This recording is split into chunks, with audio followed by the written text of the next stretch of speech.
Hi everyone, Karuch here from Scraps of Mind, and in this tutorial I'll be showing you how to make your own word art to use on your scrapbook layouts or your cards.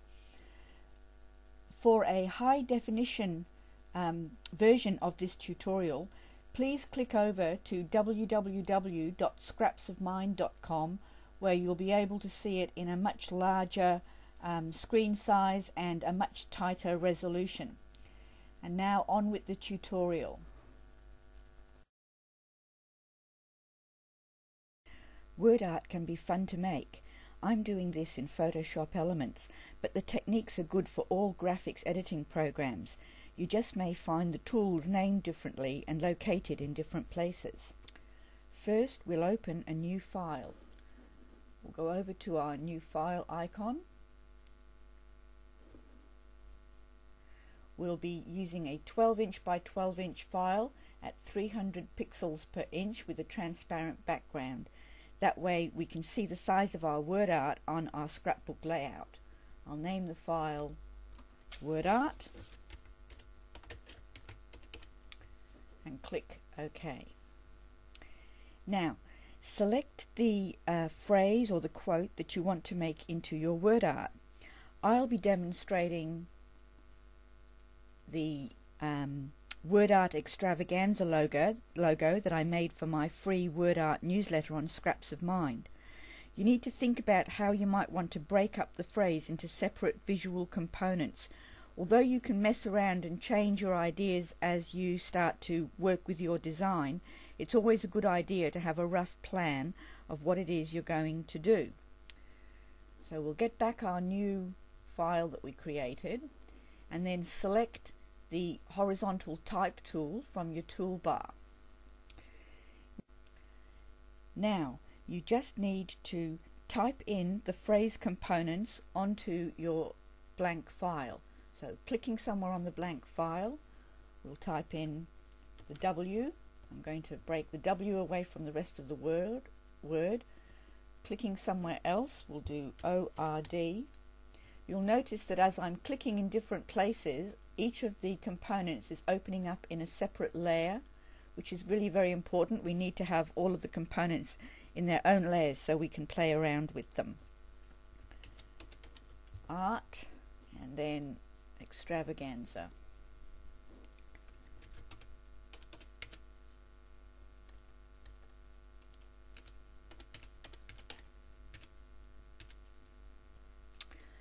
Now, just first of all go to your Move tool and click on it, which that obviously didn't select.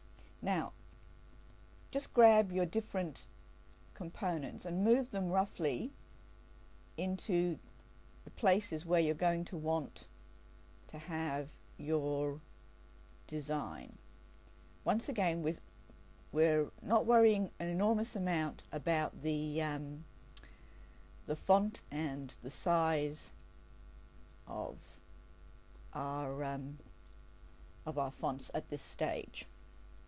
When you've got the components in roughly the shape that you want, now you can start to think about what sorts of fonts that you might use.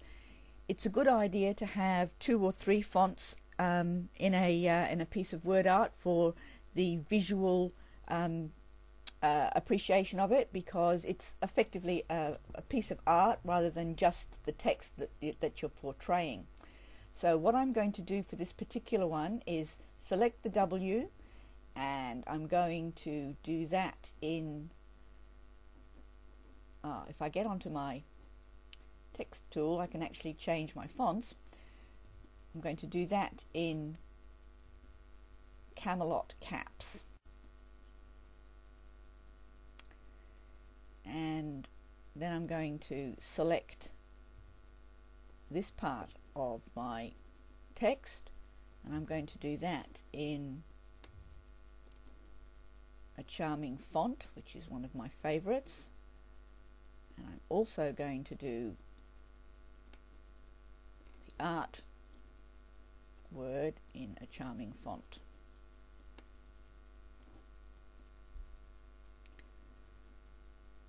With Extravaganza, I'm going to use Passions Conflict.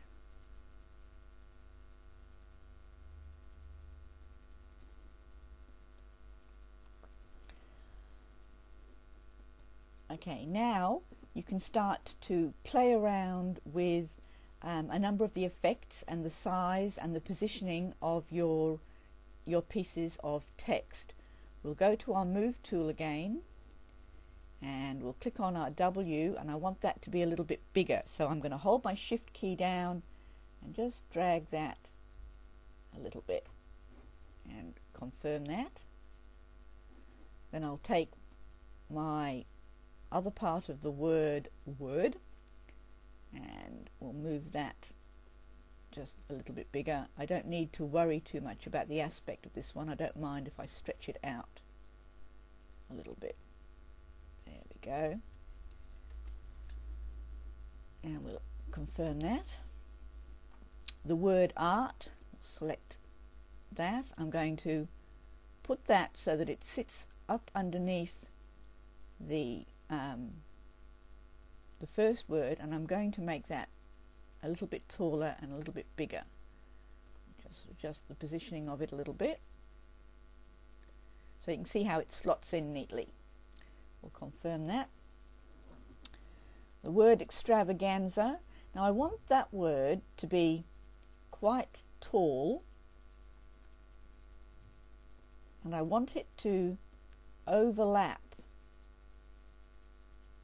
part of my word art design. I'm going to accept that.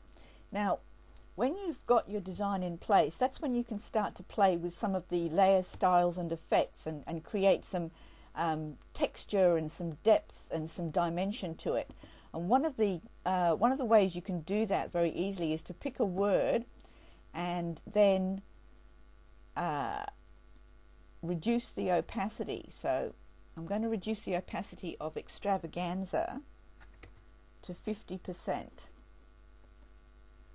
And when you see that on your layout, that will just look really very nice, and you can see that it doesn't hide the rest of the words that it's now sitting with. So you can do things like, let's grab art and we'll add a bevel to that. And we might take the W and we'll add, grab the W. Oh, I keep forgetting to tick that confirm tick. It's the bane of my life. No, we want drop shadows,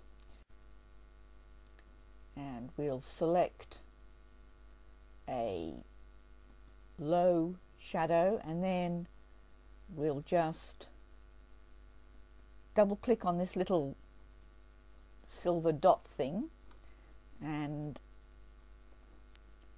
we'll not make the shadow quite as strong. Just 8 pixels I think should be enough. So you can play with things like the color. You can jump into your text and select some of your text and change the color. You can add other layer styles and effects to pieces of text. There's just a whole heap of things that you can do. And when you're happy with the look of your word art, you just select Layer, Merge Visible, and merge it all down into a single file with a transparent background, and then choose your crop tool and crop it down to a more sensible size. And as you can see, it's a large size to sit on a scrapbook layout. It's easy to make something smaller without losing the quality, but it's harder to make something bigger without losing the quality. So we'll crop it down to size and then save it. And I would recommend that you save it as a PNG file, because that way you will get to keep the transparent background, and you can use it on any graphics platform, as well as using it on the web and keep the transparent background. So you can save your file as a ping, and then you're done. And your word art creation is complete. Let's have a look at my original. There we go. So please click over to Scraps of Mine to see a larger version of this with a higher resolution, much better viewing. And if you haven't already done so, I hope you'll sign up to my free weekly word art newsletter and get 3 original pieces of word art delivered to your inbox each week. I hope you've enjoyed this tutorial as much as I've enjoyed making it for you. And this is Karooch from Scraps of Mine saying bye for now and thank you for watching.